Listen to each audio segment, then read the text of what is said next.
So Thomas Massie has just lost his House primary in Kentucky's 4th District to a Trump-backed challenger, Ed Gowrain.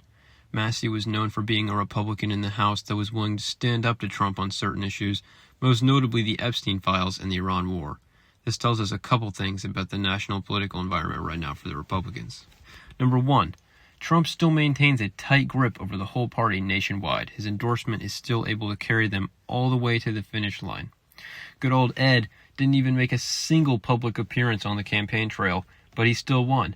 The biggest thing he ran on was loyalty to Trump. Number two, hot-ticket issues like the Epstein files, which Massie was involved in releasing, are not enough to win Republican primaries. Releasing the Epstein files was an extremely popular thing nationwide, but it seems that Republican voters are still willing to move on from it and focus on other issues. However, as the title states, I will argue that Massie losing this election is actually a good thing for the Republicans. Just stop and think big with me for a second. Think about 2028. Who are the Republicans going to run? Listen, I'm a realist here. If they run J.D. Vance, they lose. Moderates are never voting for him. Even the far right are never voting for him because they don't like his connections and suspicious rise to power in Ohio. Rubio couldn't win either, and Hegseth and Patel have too poor images to be the nominee. All of this combines with the fact that after Trump, getting moderates and independents to vote for a Republican presidential candidate will be a really tough sell. Enter Massie. He is a moderate Republican and closer to pre-Trump Republicans than anyone else in 2026.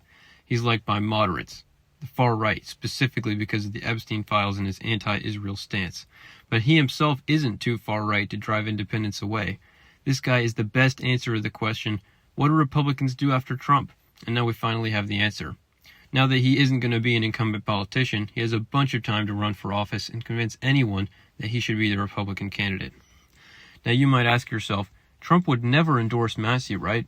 After all, it makes sense to assume that whoever gets Trump's endorsement also gets the GOP nomination. After all, that's what just happened in Kentucky's 4th.